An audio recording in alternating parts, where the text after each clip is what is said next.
Hocam, karın ağrısı olan bir hastamız var. Yavuz Türker, 45 yaşında erkek. Kusma ve ishal belirtisi yok. Midesinin ağrıdığını ve üşüdüğünü söyledi. Yaşam bulguları tansiyon 110'a 80, nabız 120, ateş 39.5. Her şeyi not etmişsin. Safra kesesi öyküsüne bile bakmışsın. Evet, ondan kaynaklı olup olmadığını sordum ama bu yılın başında hastaneye gittiğini, bir şey söylemediklerini söylediler. Harikasın. Teşekkür ederim. Evet, midenizin ağrıdığını duydum. Ne zaman başladı? Bir ay önce ağrı gidip gelmeye başladı. Dün çok fazla ağrı yapmaya başladı. Dün gece de tüm vücudum ağrıdı ve yanıyordum. Anladım. Bir midenizi muayene edeceğim. Şu bacağınızı biraz kaldırır mısınız? Tabii. Buraya bastırınca ağrıyor mu? Evet, ağrıyor. Burası? En çok orası ağrıyor. Su içmeyi ihmal etmiyorsunuz değil mi? Hayır, etmiyorum. Yakın zamanda midenizde yanma oldu mu? Oldu. Şimdi size bazı testler yapacağız. Midenizde enfeksiyon olabilir, o yüzden kanınıza bakacağız ve mide tomografisi çekeceğiz. Tamam. Doktor bey, ağrım için bir şeyler yapınız. Çok ağrıyor gerçekten. Tamam, merak etmeyin siz. Sağ olun. Damar yolundan ağrı kesici ve ateş düşürücü verilsin. Pankreas testlerine bakacağız ve batın tomografisi çekeceğiz. Tamam hocam. Hocam, bu arada karın ağrısıyla alakalı geçen gün bir makale okuduğunuzu gördüm. Yani ben de çok ilgileniyorum. Epidural doğumlarda çok işimize yarıyor. Çok dikkatlisin. Notlarımı paylaşırım istersen seninle. Çok isterim, çok teşekkür ederim. Ben hastayla ilgileneyim müsaadenizle. Tamamdır. Geçmiş olsun. Sizin testleriniz vardı değil mi? Evet hocam.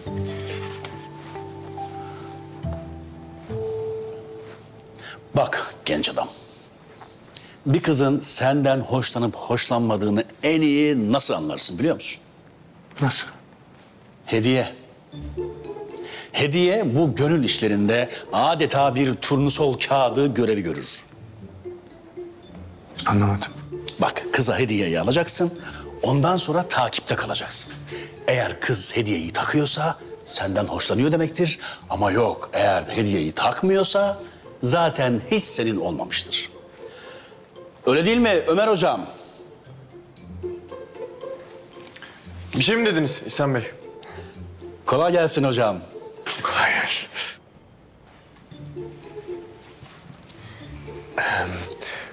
Nasıl bir hediyeden bahsediyoruz mesela İhsan abi? Mesela bileklik olabilir.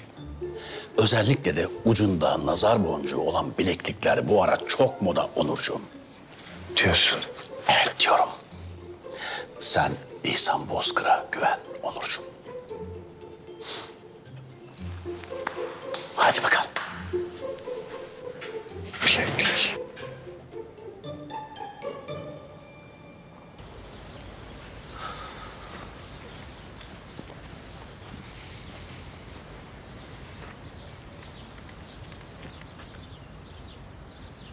Sevil, ne haber? Nasıl gidiyor? Geçen iyi görünmüyordun pek. Nasıl toparlayabildin mi biraz? Yok, toparlayamadım hocam. Hatta daha da dağıttım. Hastalık şüphem varken Erol Bey'in hemşirerini bırakmadım diye Mine hemşireden ihtar yedim. Erol Bey'in hemşirerini benden aldılar. Erol Bey'in hemşiresi şu an sen değilsin yani. Kim o zaman? Berna hemşire. Anladım. Çok takma ya bence. Yani olur böyle şeyler arada. Yok, bence haklıydı. Yani ben düşünemedim. Benim hatamdı. Ben Erol Bey'i riske attım. Yani hastalık riski varken ben... Çok affedersin. Sonra devam ederiz olur mu? Sağ ol.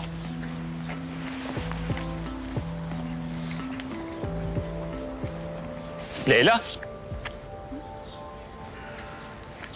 Nereye böyle? Lojmanda bir işim var da.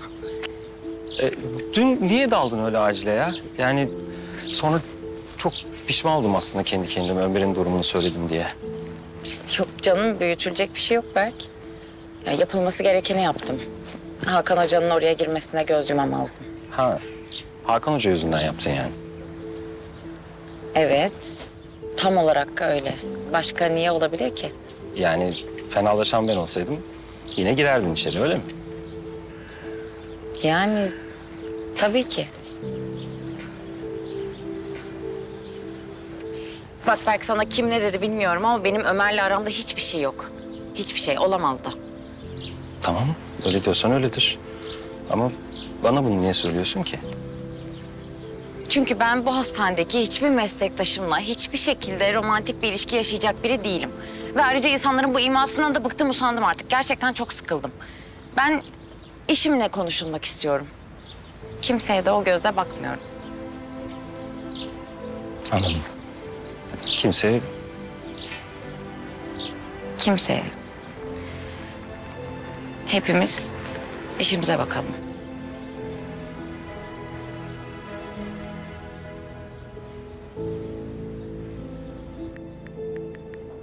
Ameliyat iptal. Erol Bey kansermiş. Tüm kozlar sendeyken olmaz.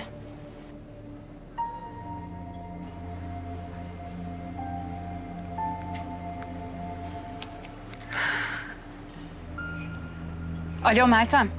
Geçen hafta sana bir görev vermiştim hani. Hala bir şey çıkmadı mı? İstediğiniz gibi bir şey çıkmadı Arzu Hanım. Ne demek çıkmadı Meltem? Yalçın Aygün'den bahsediyoruz burada. O hastanede her sene milyonlar dönüyor. Yapılan onca ameliyat, onca tedavi muhakkak bir açığı olmalı. Bütün ameliyatlara, mali işlere hepsine baktım. Hiçbir açık yok. Sadece bir hasta var. Ona biraz daha bakacağım. Ne hastası? Bir kadın. Kayıtlara geçirmemiş. Üzerinde plasebo tedavisi deniyormuş. Kimmiş o? Mediha. Mediha Özen diye biri.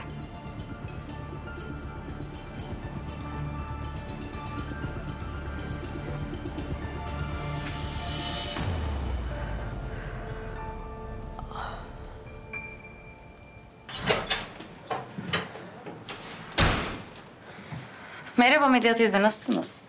İyiyim kızım. Hayrola? Ya ben şu ameliyat için not almıştım da notlarım vardı. Burada unutmuşum. O yüzden geldim. Ne oldu, ağrınız mı var? Çok değil ama bir ufak vuruyor şuradan.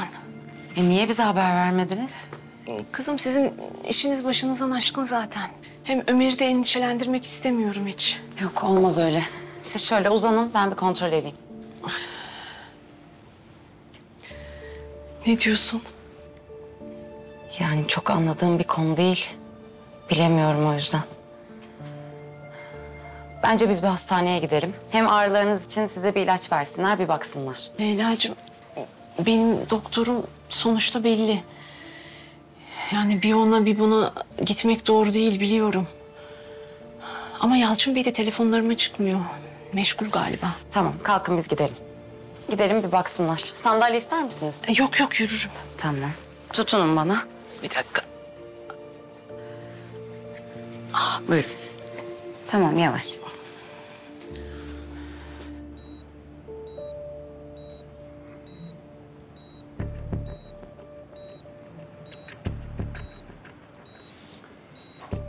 Ne düşünüyorsun?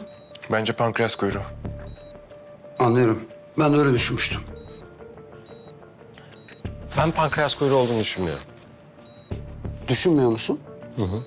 Hapsi olduğu kesin ama bence bağırsak kaynaklı. Bağırsak kaynaklı ha? Aslında düşününce çok mantıklı. Bir Hakan Hoca'yı mı çağırsak? Ömer Hoca, ben dururken Hakan Hoca'yı çağırmak da ne demek? Hocam tomografi görüntüsü çok net değil. O yüzden hani başka birinin fikrini alırsak bence iyi olur. Saygısızlık ediyorsun. Hakan Hoca arkanda diye uzman mı kesildin başımıza? Ben Hakan Hoca'nın arkamda olduğunu düşünmüyorum hocam. Bak şuraya. Bir daha bak, adam gibi bak şu ekrana. Bak, apaçık bağırsaktan kaynaklandığı ortada. Bakın bağlı olduğu yer çok açık bir şekilde pankreas kuyruğu işte. Siz nasıl bunu görmüyorsunuz ya? Ömer Hoca, sen bana eğitim vermeye mi çalışıyorsun? Hayır hocam, ben sadece gördüğümü söylüyorum. Burada çok belli bir şekilde bunun pankreas kuyruğu olduğu belli. O yüzden bağırsaktan kaynaklı olduğu kesin dedim. Kesin çünkü. Pankreas kuyruğu olamaz. Apaçık ortada. Sen ne düşünüyorsun Berk Hoca? Sizinle aynı fikirdeyim hocam. Güzel. Hocam yapmayın, en azından bir Hakan Hoca'yı çağıralım. Yani bu çok açık bir şekilde pankreas kuyruğu. Hastanın kan basıncı düşüyor 80'e 40. Satürasyon da 80. Tamam, entübasyonu hazırlayın. Oksijen maskesini tak. 500 cc izotonik vereceğiz. 10 mililitre noradrenalin enjekte edeceğiz. İdrar sondası da takın. Tamam hocam. Bir dakika. Ne yaptığını zannediyorsun sen? Hocam tedaviye başlıyorum. Geri çekil Ömer. Hocam Ömer geri çekil.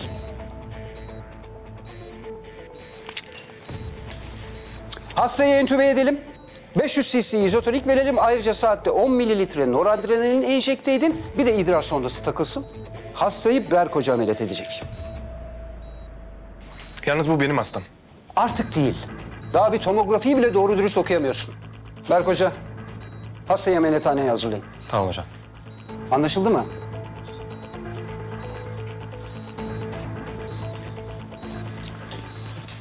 Sen hastayı hazırlarken ben de antibiyotik vereyim. Tamam.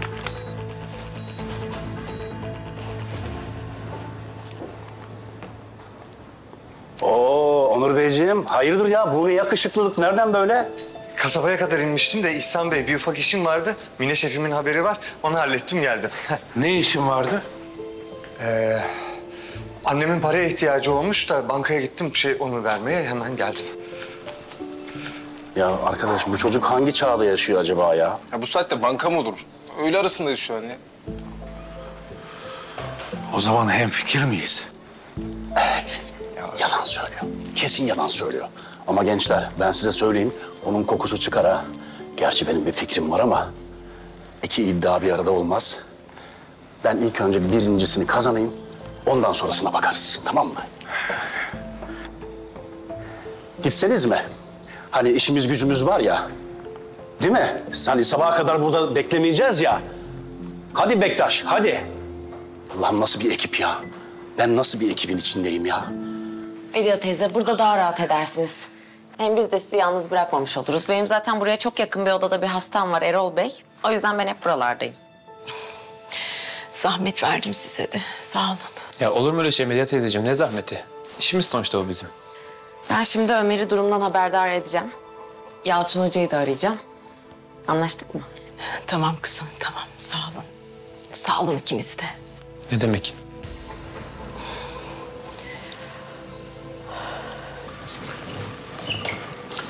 Leyla, baksana bir. Bak, ben bu işten iyice huylanmaya başladım.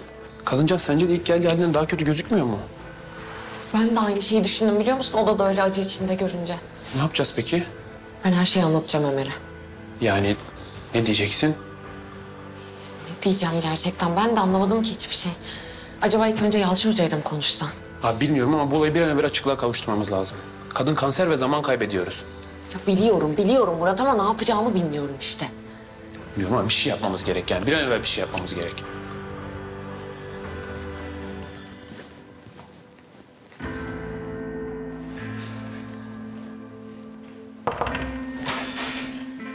Alper hocam. İstediğiniz raporu getirdim buyurun. Teşekkür ederim Onur, çok sağ ol. Ama bana Alper diyebilirsin. Bu Mine şefimin pek hoşuna gitmeyebilir. Tamam, doğru haklısın ama yalnızken söyleyebilirsin. Sıkıntı değil. Tamam. Hadi görüşürüz. Görüşürüz.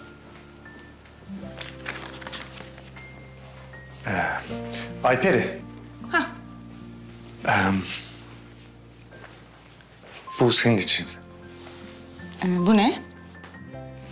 Ben sevdiğim insanlara özel günlerinde hediye almayı çok severim. Bu da senin yeni işini kutlamak için aldığım ufak bir hediye. Umarım kabul edersin.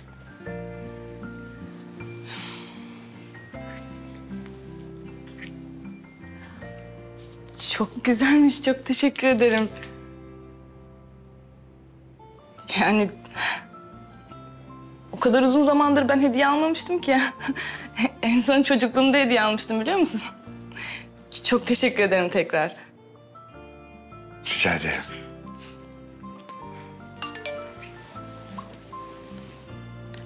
Ben koca çağırıyor. Görüşürüz tekrar, sağ ol. Görüşürüz.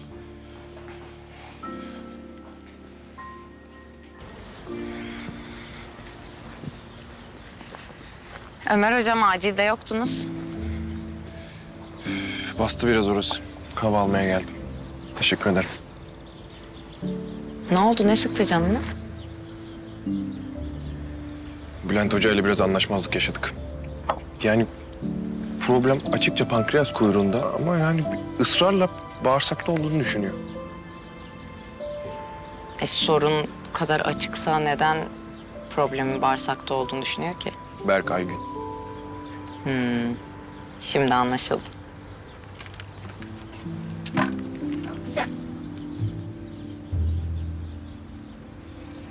Şunu acildeki deskin üstüne koy hadi. Ben geleceğim. Resmen hakkımı yedi. Ya sorunun pankreas kuyruğunda olduğunu anlatamadım bile. Lafı böyle ağzıma tıktı gitti. Resmen kayırdı çocuğu. Hakan Hoca'nın sana yaptığı gibi yani. Ben birilerinin aksine kimsenin sayesinde buralara gelmedim. Ne ilgisi var Ömer? Ben birileri sayesinde mi geldim buraya dedim şu an. Ben herhangi bir torpil, bir liyakatsizlik durumundan bahsetmedim ki. Yani en azından benim hakkımda fikirlerini öğrenmiş oldum. Gerçekten çok teşekkür ederim. Çok yardımcı oldun bana. Çok sağ ol. Ömer, çok sağ ol. Ne diyorsun, ne saçmalıyorsun ya şu an? Anlamıyorum ki bunlar neyi paylaşamıyorlar ya. Ha, burnunda bir ilişkiyi bitirmeye mi çalışıyorlar acaba? Tabii gençlik, hercai gençlik. Sen mi saçmalıyorsun? Evet. Ne saçmalıyorsun? Açık açık söyle ya. En azından açık açık söyle. Kelimeleri söyle, ifade et. Ömer gerçekten bak ben galiba kendimi sana anlatamıyorum yani. Biz konuşmuyoruz galiba. Sen beni dinlemiyor musun? Söylüyorum işte. Yok onun torpiliyle mi geldin? Bunun yok onun Ben sahibi. sana asla öyle bir şey söylemek istemedim. Ben sana torpilli mi dedim şu an? Ya, Bunu demek tamam, ben sana kötü bir şey mi ya söyledim? kelime olarak onu kullanmadın ama... İhsan, gördün mü? Görmedim hocam, görmedim. Rica edeceğim, siz de görmezden gelin. Yahu nasıl görmezden geleyim? Kabak gibi kavga ediyorlar herkesin ortasında. Yok, sen takım elbiseyi hazırla. Belli ki bu iş böyle olmayacak. Turgut hocam, her ilişkide böyle tatlı tatlı tartışmalar, minik minik sürtüşmeler olur. Yani şu anki durum bir şeyi kanıtlamaz hocam. Delireceğim, sanki ben her zaman sana kötü şeyler söylüyormuşum gibi davranıyorsun. Ben neden sürekli Evet, sen suçlanıyorum? her zaman bana kötü şeyler söylüyorsun ama ben alttan almaya devam ediyorum ama artık yerim kalmadı. Sence yedi mi? Bence yediler. Hadi inşallah. O zaman ben böyle bir bağırıyormuş gibi yapayım tekrardan. Sonra da annemin yanına gideyim. Tamam, hadi görüşürüz. Tamam. Son bir bağırıyorum. Bağır. Ama anlaşamıyorlar. Anlaşamıyorlar, bu belli. Ya gerçekten bıktım senden, bıktım ya. Yeter ya artık. Asıl sana yeter. Ne yeter ya? Ya hadi ya.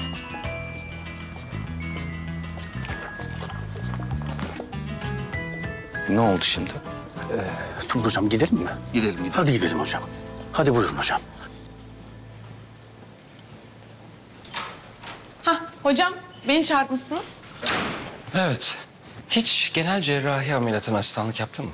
Evet, çok yaptım. Yani benim geldiğim yerde bir doktor neredeyse her ameliyata girer. Süper.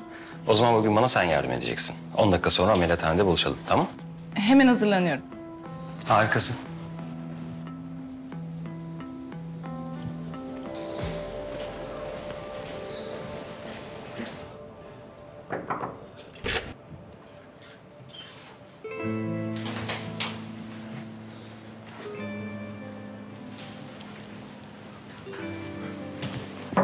Anne.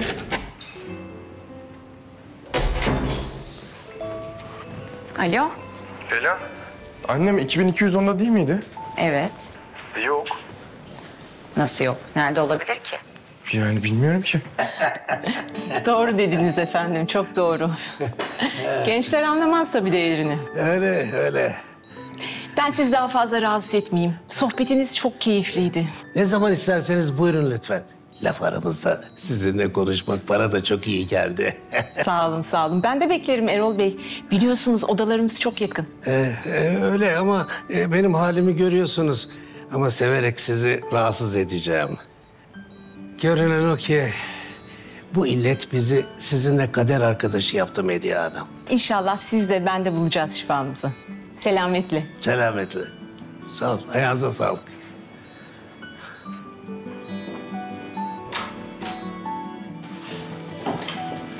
Anne. Ne yapıyorsun sen burada? Erol Bey var bu odada, tanıyor musun? Evet, tanıyorum. Hakan Bey'miş doktoru. Ay ne centilmen, kibar bir adam. Çok da hoş sohbet. Erol Bey mi kibar? Evet. Suyum bitmişti, istemek için gittim. Tabii dert ortağı olunca lafı da açtı. Ne oldu, sen bana bakmaya mı geldin? Evet, seni arıyorum deminden beri. Hadi gel geçelim odaya. İyisin değil mi? İyiyim.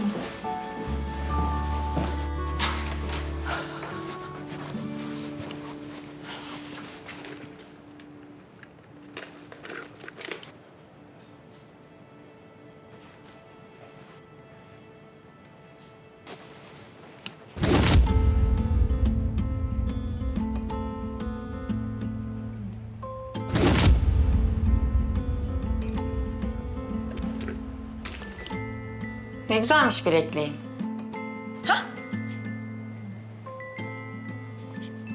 Hediye mi?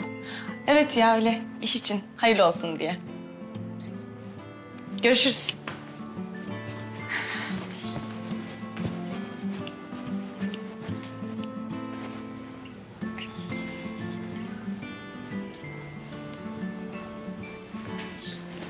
Alper hocam, Ömer hocam. ameliyata mı? Evet.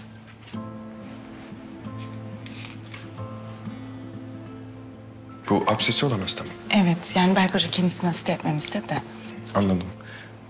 Senden bir şey rica edebilir miyim? Tabii hocam.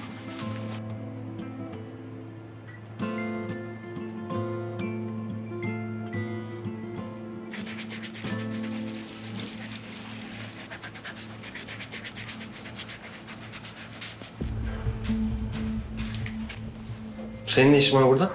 Ameliyatta seni asiste edeceğim. Yalnız girmek istemezsin herhalde. Ben Alper'den rica ettim, hatırlıyorum. Evet ama genel cerrah boşta dururken onun girmesinin doğru olmayacağını düşündük. O da bana hak verdi. Hadi geç kalıyoruz. Acele et biraz.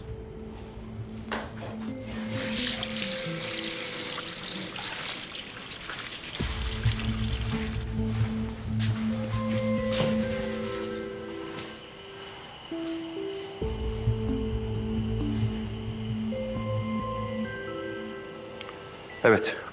Ne diyorsunuz Berk Hocam? Karın zarı enfeksiyonuna bağlı birikme var. Bağırsak kaynaklı olduğum görülüyor. Bağırsak hastalıklı bölümünü çıkartmayı düşünüyorum. Tamam. Ameliyata başlıyorum. Bisturi. Bisturi.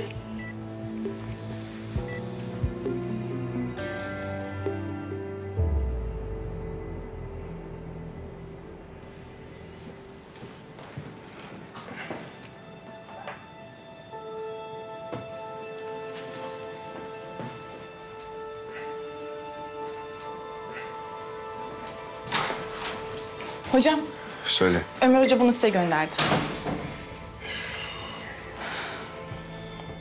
Nerede Ömer? Berk Hoca ile ameliyata girdi. Aslında Ömer Hoca başka bir teşhis koymuştu ama... Yürürken anlatmaya devam et. Tamam hocam. Berk Hoca aslında başka bir teşhis koydu. Ömer Hoca da başka bir teşhis koyduğu için Berk Hoca ile çakıştılar. Tabii otomatik olarak...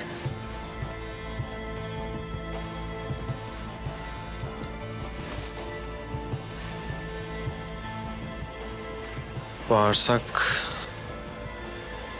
Bağırsak iyi görünüyor. Pankreasa bakacağım. Bağırsak çeperindeki dokuyu çıkaracağım. Tampon. Tampon.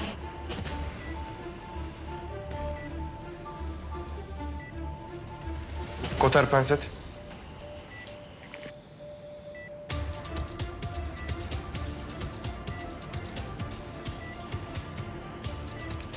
Ekartör. Ekartör.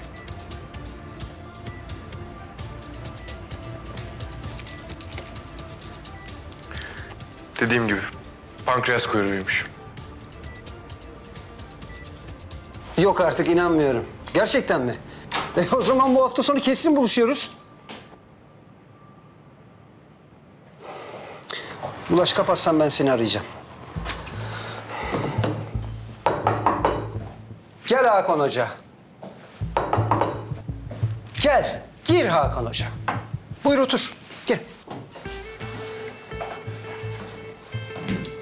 Buyur seni dinliyorum. Ameliyatını Berk'e pasladığın hasta. Bağırsak kaynaklı dediğin. Berk'le tomografisine... Ömer bu konuda daha farklı bir fikir beyan etmiş ama sen onu görmezden gelmişsin. Ben mi görmezden gelmişim? Ömer böyle bir şey söylemedi. Beni sana şikayet mi etti? Konu o değil. Şimdi hocam. Hani çocuklar hoca diyor ya, ben de hocam diyeyim, Bülent hocam. Şimdi hani sen de tomografisine bakmışsın ya, pankreas kuyruğu olabileceğinden böyle birazcık da olsa bir şüphelenmedin mi? Hiç şüphe duymadın mı yani? Yani en başta ben de pankreas olabileceğinden şüphelendim. Evet. Ama Berk bağırsak kaynaklı olduğundan çok emindi. Şimdi hocam.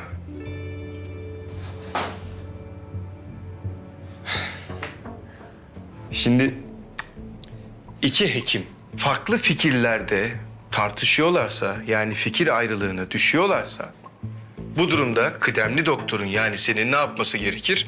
Olaya daha dikkatlice bakması gerekir değil mi? Çünkü olayı netleştirecek olan kimdir? Odur. Yani sen. Sen Gümüşok'ta genel cerrahinin başı değil misin Bülent Hocam? Ha? Ne böyle çocuk gibi abuk subuk taraf tutuyorsun?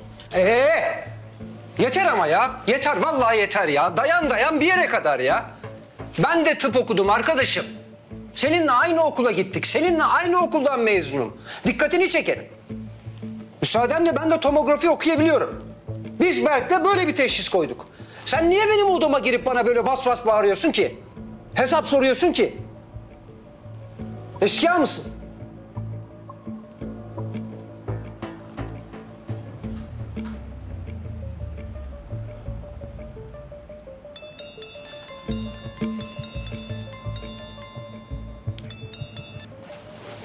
Efendim Berk'cim. Hastayı açtım ama hapse bağırsak kaynaklı değilmiş. Gerçekten mi? Neymiş peki? Pankreas kuyruğuymuş. Anlıyorum. Yani bazen tabii böyle şeyler olabiliyor. Bunlar çok normal. Hastayı tamamen açtığımızda böyle beklemediğimiz şeylerle karşılaşabiliyoruz. Tabii baktığımız tomografi de çok net çekilmemişti yani. İyi bir tomografi değildi. O yüzden yani bizim bir hatamız yok. Neyse, şimdi beni iyi dinle. Soğukkanlılığını korumak zorundasın. Böyle durumları iyi yönetebilmek bir cerrahın yeteneğinin parçasıdır. Unutma, sen de yetenekli bir cerrahsın. Sağ olun hocam ama şimdi ne yapacağız? Hiç pankreas kuyruğu aldın mı?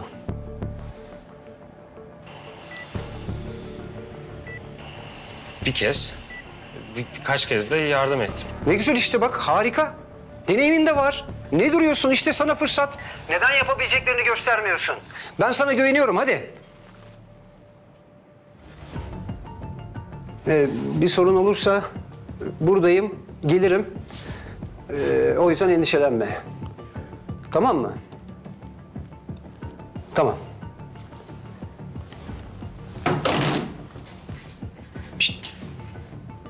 Ne? Ya tamam, evet pankreasmış. Doğru mu bu? Yaptı mı daha önce? Niye yalan söyleyeyim ki? Daha önce Borhev sendromu konusunda yalan söylemiştin. Pankreas kuyruğunu alacağım. Kesip ayırmaya başlıyorum. Koter, penset.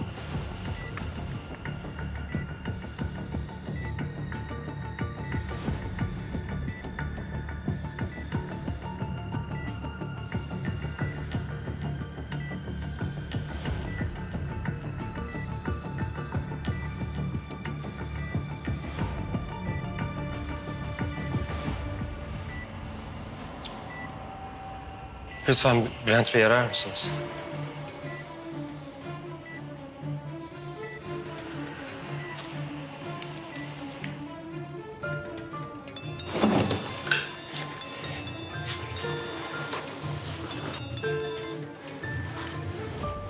Hakan ben, söyle.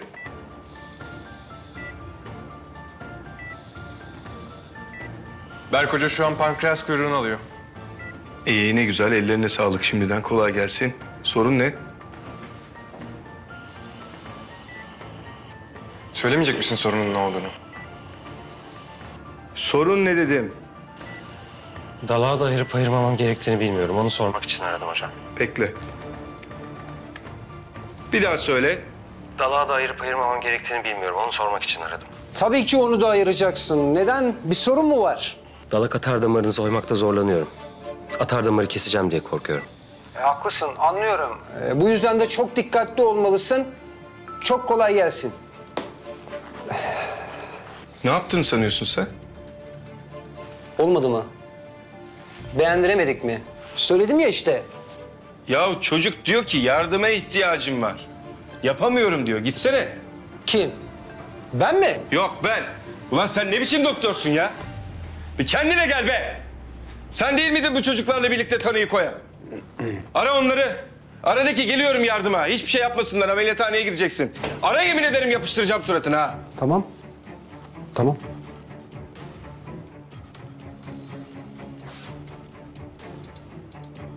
Efendim hocam? Bak şimdi bekleyin geliyorum. Ben gelene kadar bir şey yapmayın. Teşekkür ederim hocam.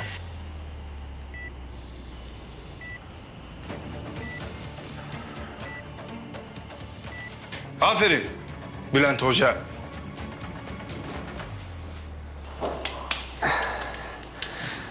Dalak koruyucu pankreas kuyruğu ameliyatı. Daha önce duymuş muydun? Duydum. Fakat tecrübe etmedim. Öyleyse bu senin için gurur verici bir deneyim olacak.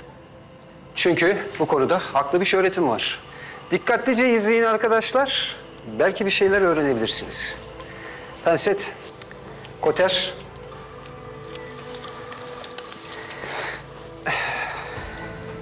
Anatomik yerleşiminden ötürü pankreas kuyruğunu kesip ayırmak, dalağı da ayırmayı gerektirir. Ne var ki, dalak olmadan hastanın bağışıklık sisteminin zayıfladığına dair haberler var. O yüzden bugünlerde pankreas kuyruğunu ayırmayı dalağa dokunmadan yapmaya çalışıyoruz arkadaşlar. İyice anlaşıldı mı? Duyduğuma göre bir süredir bu alandan uzak kalmışsınız Bülent Hocam. Ama ne yalan söyleyeyim gayet iyi gidiyorsunuz. Çok normal değil mi Turgut Hoca? Gümüşok Hastaneler Grubu Genel Cerrah Şefi olmak öyle her baba yiğidin harcı değil. Doğru. Tabii biz Hakan Hoca gibi ortalıklarda gezinmiyoruz. Biz işimizi yapıyoruz. Evet, nerede kalmıştık? Neredeyse bitti. Burayı böyle kesiyorsun. Ve tamam. Gördün mü? Temiz değil mi? Evet hocam. Aynen öyle. Şimdi kapatalım. Ne oluyor? Aspiret. Evet. Dalak atar damarı hasar gördü sanırım. Kanama. Kanama odağını belirleyebiliyor musun? Net görüntü yok. Kan basıncı hızla düşüyor. Damar sıkıştırıcı pens.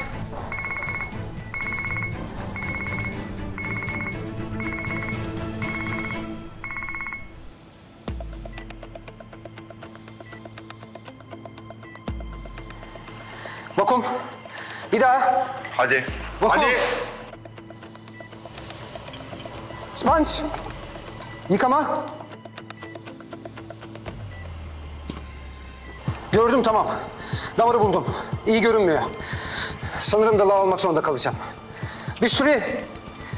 Koter. Durun. Ne durması? Görmüyor musun? Zaman kaybedemeyiz. Dalak atar damarında yırtık var. Dalağı sadece dikerek de kurtarabiliriz. Ne? Yapabilir miyim? Ne? Ne yapmaya çalışıyorsun sen ya? Niye ameliyatımı devralmaya çalışıyorsun? Eğer kendine güveniyorsan gel kendin yap. Daha önce yapabildiğini söylemiştin. Ben bu sorumluluğu almak istemiyorum. Tamam. Madem bu kadar istiyorsun ama bir şeyler ters giderse sorumluluk sende o zaman. Her zaman yaptığınız gibi suçu başkasına atacak bir gerekçe buldunuz hocam. Tıpkı Gümüşok'taki gibi. Saçmalamayı kes. Yapacak mısın, yapmayacak mısın? Büyüteçli gözlük.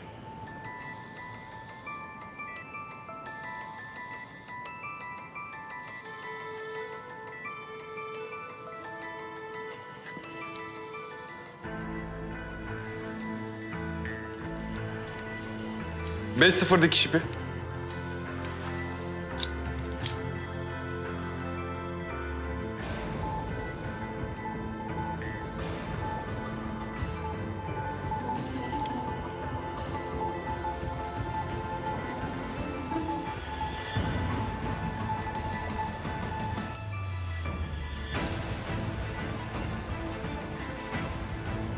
Kes. Kestim.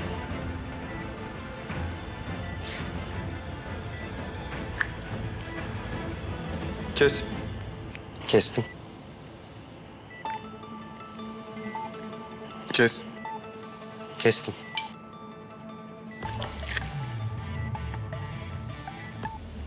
Kes. Kestim.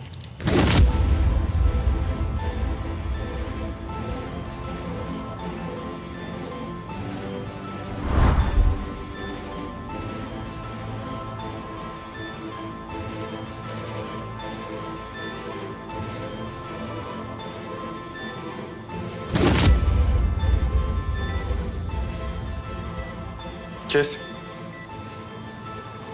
Kestim.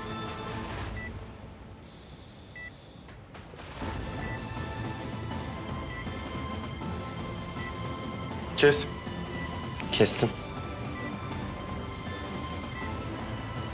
Evet. Hiç kanama yok. Sanırım dalak kurtulacak. Kapatayım mı?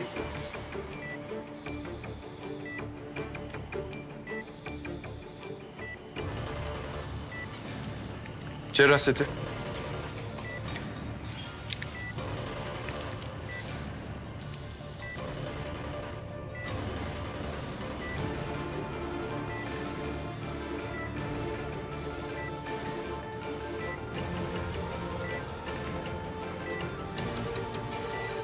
Yıkama. Temiz gözüküyor.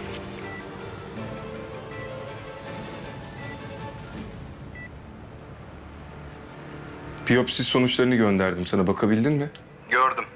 Ne diyorsun? Dayanabilir mi ameliyata? Senin ustalığınla insan büyük konuşmak istemiyor Hakan hocam.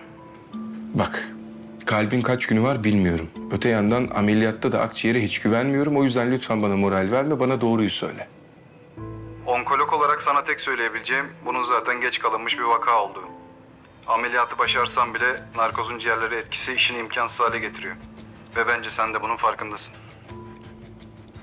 Evet, tamam. Sağ ol. Sağ ol, sağ ol, sağ ol, sağ ol.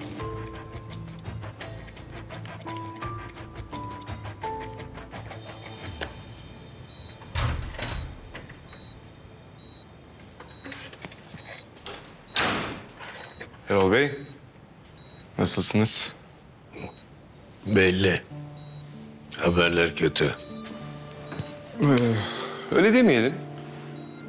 İyi değil diyelim. Çok güvendiğim bir onkolog arkadaşımla paylaştım sonuçlarınızı ve onun görüşüne göre... Boş ver şimdi sen onu da. Sen kendi fikrini söyle. Ameliyat olmalı mıyım?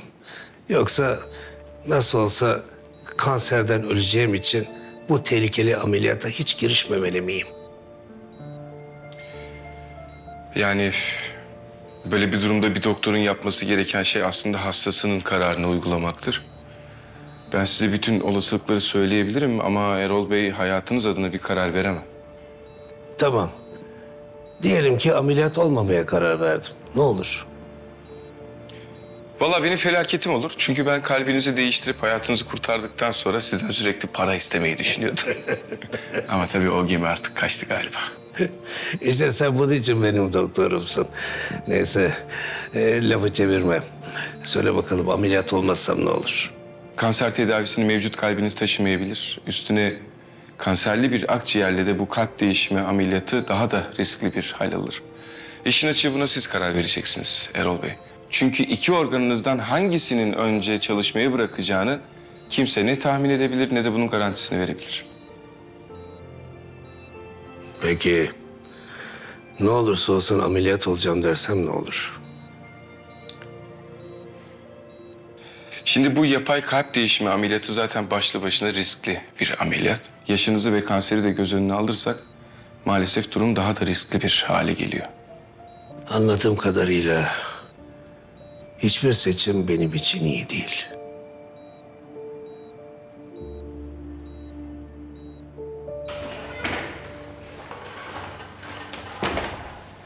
Bülent hocam. Şimdi değil Berk'cim, şimdi değil. Berk. Ne var? Sen ne zaman ameliyat yapmak için yalan söylemekten vazgeçeceksin? Saçma sapan konuşma ya. Senin benimle derdin ne? Pankreas kuyruğu ameliyatı yapmadığın çok belliydi. Yer değiştirmemiz gerekiyordu. Bak bu benim ameliyatımdı ve idare edebilirim diye düşündüm, tamam mı? Ayrıca internetten izleyerek simüle canlandırmalar yapmıştım. Ya internetten izlemekle gerçek ameliyat yapmak aynı şey mi? Ben böyle yapıyorum. Ya bütün o değişik vakaları başka türlü nasıl tecrübe edebilirim? Bak orada yatan bir insan, tamam mı? Sen de onun hayatından sorumlusun. Evet ama deneyimlemeden nasıl cerrah olabileceğimi öğretebilir misin bana acaba? Tamam bu sefer şanslıydın, hatta haklıydın da. Ama biraz abartmıyor musun sence de? Hı? Ya bazen başına gelebilir, hastayı açarsın ve sorunun başka bir şey olduğunu görürsün. Bu çok normal bir şey. Ben ondan bahsetmiyorum ki. Ben bir insanı sırf deneyim kazanmak için sorumsuzca ameliyat etmenden bahsediyorum ve yalan söyleyerek. Dalak konusunda şanslıydın sadece, tamam mı? Çok bilmişlik taslama bana. Bir daha yalan söylediğini görürsem veya duyarsam seni birliğe şikayet ederim. Şimdiden söyleyeyim, sonra neden yaptın diye sorma bana. Berk ne yapıyorsun ya? Berk ya. Ömer saçmalamayın gerçekten. Durur musunuz? Ya Allah Allah. Ya kimse yok mu? Bektaş. Ömer lütfen ya. Bıraksana. Bektaş gelin çabuk. Ne oluyor ya? Ne oluyor ya? Berk ya bırak ne yapıyorsun? Berk bırakır mısın Ömer? İhsan Bey gelin. Çekilir misiniz? Ya Berk hocam. Beni neden tutuyorsunuz? Berk hocam gelir misiniz Allah aşkına? Ya bütün PR çalışmam boşa gitti arkadaş ya. İnanamıyorum çocuk gibisiniz ya. İkiniz de çocuk gibisiniz. Ne zaman büyüyeceksiniz siz ya? Leyla hocam. Allah aşkına. Ne yapıyorsunuz ya? Ya hastanedeyiz arkadaş. Hastanedeyiz ya. Lütfen doktorsunuz siz ya. Berk hocam. Tamam. Allah aşkına ya. Tamam. Ömer hocam. Yani inanamıyorum ya. Resmen çocuk gibi kavga ettiler. Normal. Çünkü Ömer Hoca ameliyathanede bir efsaneydi. Bu da Berk Hoca'yı biraz ezik gösterdi. Gökçe. Tamam şefim, ezik demeyelim ama Ömer Hoca inanılmazdı diyelim. Yani bence diyelim çünkü harikaydı. Ömer Hoca. Evet, damar yırtığını dikiyordu. Ah bir görseniz, sanki Hakan Hoca'nın elleri gibiydi. Yani tıpkı onun gibiydi. Evet, o an gerçekten çok iyiydi. Odaklan. Kes. Ömer Hoca ve Hakan Hoca. Hocam inanın bana en az onun kadar hızlı ve iyiydi vallahi. Ben size söyleyeyim. Vay be. Ömer'e bak sen. Hakan Hoca'nın arkasından kibirli diye çekiştirirken. Birbirine benzeyen karakterler sürekli zıtlaşırmış. Bu bir gerçek. Yani ne kadar üzerine gidilirse gidilsin Ömer Hoca'nın çalışma azmi ve sabrı çok etkileyici gerçekten.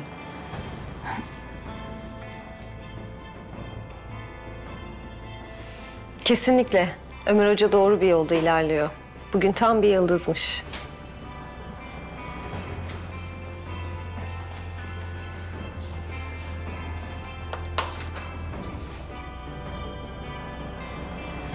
Ne kadar güzel bir hava. Yat yat boğulmuştum sıkıntıdan. Ben de öyle tahmin ettim. Yardım et ayağa kalkayım da biraz yürüyelim. Tabii.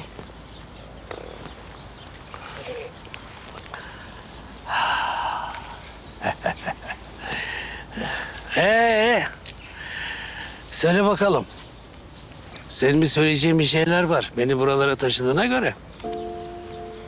Hakan'la sağlık durumunuzu konuştuk. Niye?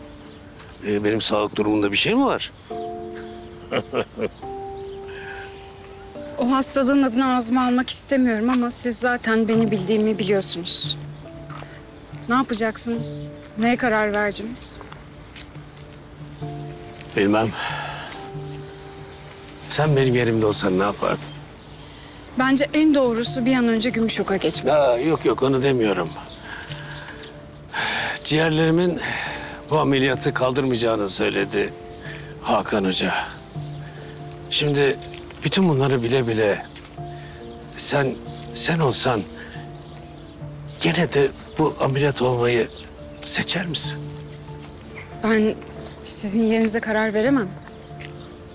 Yok. Ben benim yerime karar vermeni istemiyorum. Akıl vermeni istiyorum. Beni bu dünyada en iyi tanıyan, bana en yakın olan insansın.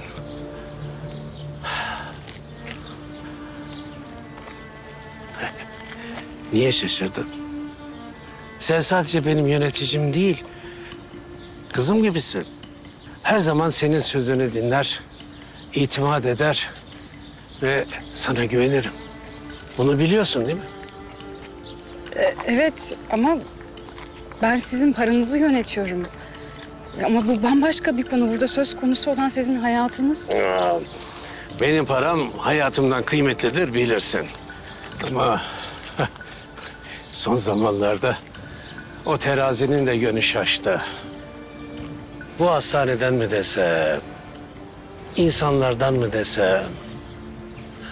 hayat bir güzel göründü gözüme. Söyle bakalım Arzu. Sen benim yerimde olsan ne yapardın ha? Ben...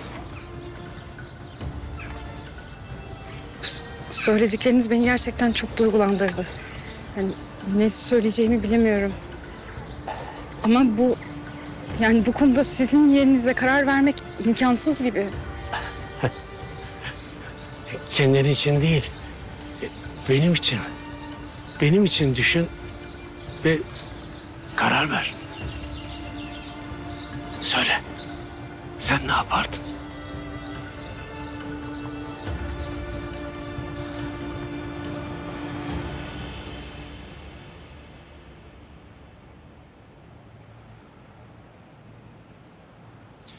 Ne oluyor size böyle ya?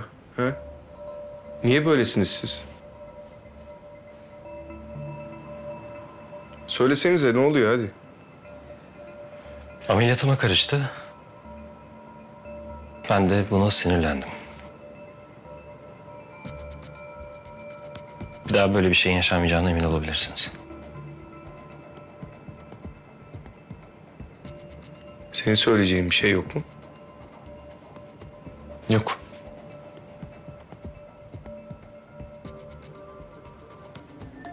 İyi, sen çıkabilirsin o zaman.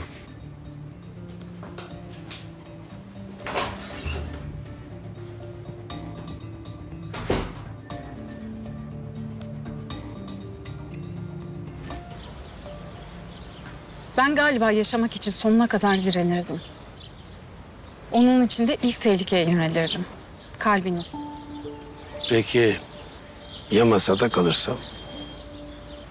Evet ama diğer türlü de denememiş olmayı bir türlü aklımdan çıkaramazdım gibi geliyor. Yani ya hep ya hiç diyorsun ha? Galiba. Beni hayata bağlayan tek şey işim. Ben bir tek onun kurallarıyla yaşamayı biliyorum. Ya hep ya hiç. Biliyor musun? Benim yanımda çalışmaya başladığın zaman gencecik bir kızsın. Hırslı, kararlı. Belki de benim suçum. Seni çok fazla zorladım. O yüzden hayatı siyah ve beyaz olarak görmeye başladım. Hoş, bu illetten önce hayatı ben de öyle görüyordum ya. Seninki de biraz o yüzden. Benimle kala kala bana benzedin senden. Ben bundan mutsuz değilim. Ben mutsuzum. Gerçekleri görmek için sen benim kadar bekleme. Gerçek derken? Gerçek olan tek şey hayat. Hayatına, işine de bana da sahip çıktığın gibi sahip çık kızım.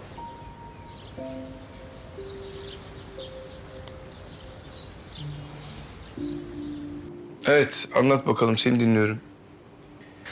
Hocam biz Ömer'le okuldan beri çok yakın değildik zaten. Yani Gümüşok'ta başladı aslında. Bir alıp veremediği vardı benimle. Devamlı üstüme geliyordu. Bugün de ameliyatıma karışınca kendimi kaybettim. Vay be, çok seri bir yalandı.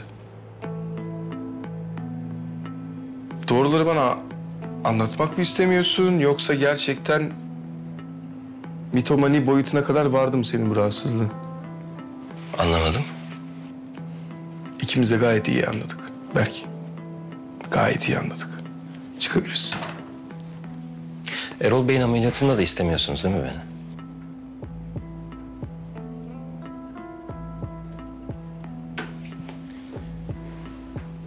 Erol Bey'in ameliyatı diye bir şey yok artık.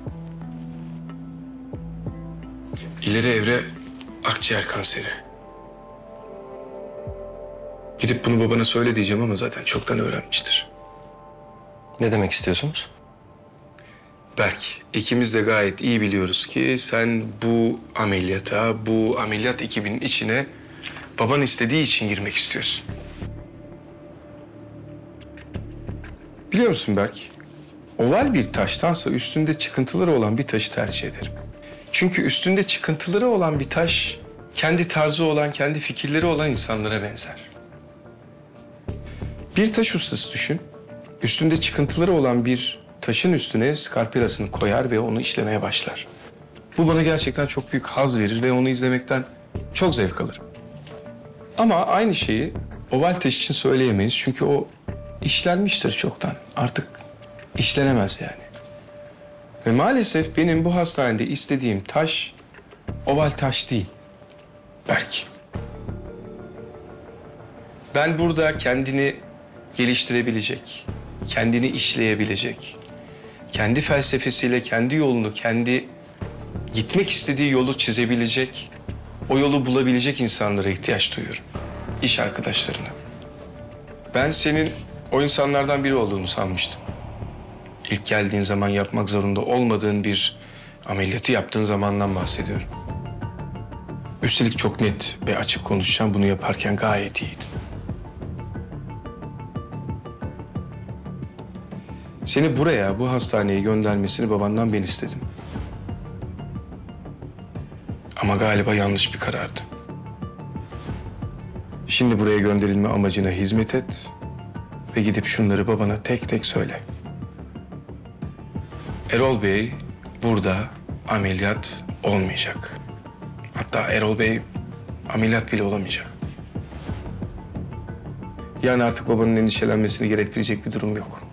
Tabii bu durumda da senin de artık burada yapılacak bir işin kalmıyor. Ve bana sorarsan senin de artık Ulu Çınar'dan ayrılma vaktin geldi.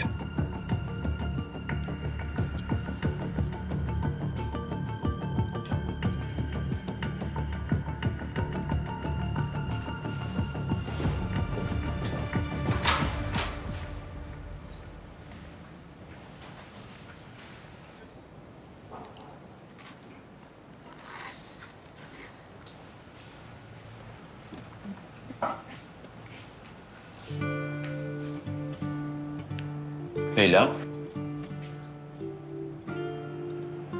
Leyla bir şey mi oldu? Yok, düşünüyorum. Neyi? Ayperi. Neden? Sence neden geri döndün? Yani sen doktor olsan bu hastanede çalışır mıydın? Ben doktor olsam burada çalışır mıydım? Bu soruyu bence başkasına sormalısın. Sen neden taktın Ayperi'ye bu kadar? Ne takması canım, ne alakası var? Bir şey diyeceğim, Murat senin onunla aran nasıl? İyi, yani normal. Cesur bir kız bence. Geçen gün acilin ortasında çocuk doğurtması bana senin Gümüşok'ta kalbe parmak sokmanı hatırlattı. Nasıl hepimiz sana hayran hayran baka kalmıştık. En çok da Ömer. Ya Murat ne alakası var ya? Ben korkak mı dedim, kötü mü dedim ben? Sadece tanıyalım dedim. Allah Allah. Bir şey diyeceğim. Sen onunla yakın arkadaş olsana. Ben mi? Niye abi? Ya öğrenirdik işte. Neyi?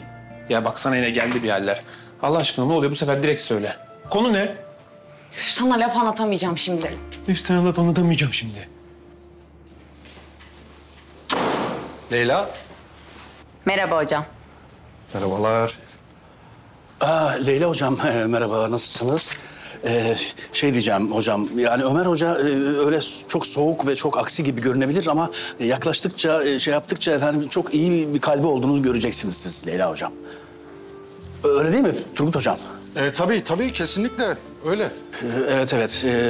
Şimdi tabii ben hani fizyolojiden anlamam, anatomiden anlamam ama benim uzmanlık alanımda insan sarraflığı hocam. Mesela Ömer Hoca'yı ele alalım. Ömer Hoca'nın kaşlarının ortasındaki bölge yalnızca bir kadına aşık olacak ve sonsuza kadar o kadını sevecek bir erkekte olur hocam. Turgut hocam, siz de öyle düşünüyorsunuz değil mi? Vallahi benim alanım da fizyonomi olmadığı için bilemeyeceğim ama Ömer iyi bir çocuktur. Siz ne düşünüyorsunuz Leyla hocam? Yani Ömer Hoca'yı tanımasam inanacağım bu söylediklerinize. Ömer Hoca dik kafalı, ukala, üstlerine saygısı olmayan, kendini beğenmiş bir çaylağın teki hala. O bu hastaneye geldiğinden beri huzurumuz falan kalmadı. Üstelik bir de kavgacı. Hayır yani sorsan biz onun iş arkadaşlarıyız falan. İşine gelince nasıl da yakın oluyor. Demek ki fırsat kolluyormuş işte, yalancı. O kadar diyorsunuz yani. Yani biraz ağır konuşmuş olabilirim ama gerçek bu. İyi günler. Yok canım, ne ağır konuşması. Sormayaydım iyiydi ya. Neyse, iddia bendeyse. Bir dakika hocam, bir dakika Turgut hocam. Şimdi belki de Leyla Hoca duygularını çok iyi saklayan biri. Nereden biliyorsunuz? Doğru, nereden bileyim İhsan? Kaşların arasındaki boşluğa bakmadım ki. Kaşlarının arası. Onu da demeseydim daha iyiydi ya sanki. İhsan sen niye böyle şeyler söylüyorsun ya?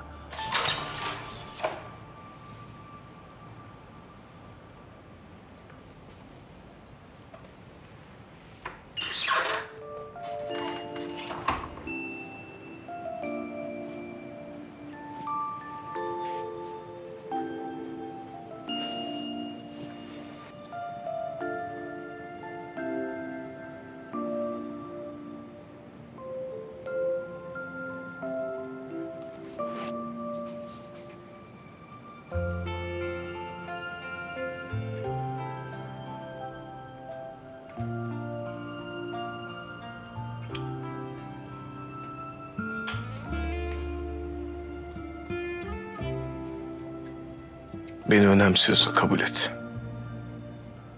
Günaydın Hakan Hocam. Günaydın. Günaydın.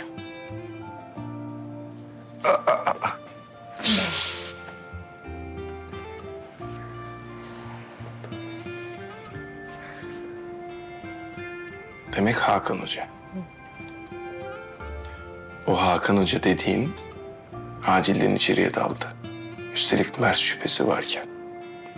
Bir daha sakın yapma. Nasıl hissedeceğimi ben bile karışamıyorum. Sen kim oluyorsun? Karışma. Seni tabii orada öyle görünce refleks olarak yani girmiş bulundum. Tabii geçmişten de bir... Geçmiş geçmişte kaldı. Geçmiş geçmişte kaldı. Ben onu oraya gömmeye çalışıyorum. Sakın şimdiye taşımaya kalkma. Yoksa benim öfkemden kurtulamazsın. Yapma.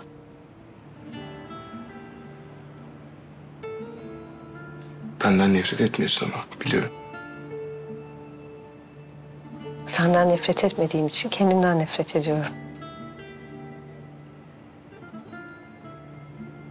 Ama içimde seni asla affedemiyorum. Hakan hocam. Ben dediğiniz gibi raporları iletiyorum. Başka bir şey yok herhalde. Ne haber Leyla?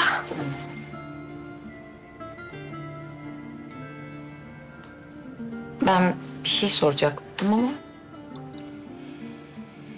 Sor sor. Sor sen de sor.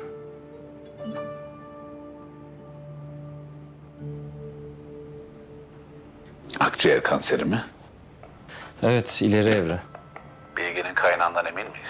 Kendim duydum. Ameliyat ne diyorlar? Akciğerin narkozu kaldıramaz diye düşünüyorlar. Ameliyat iptal yani.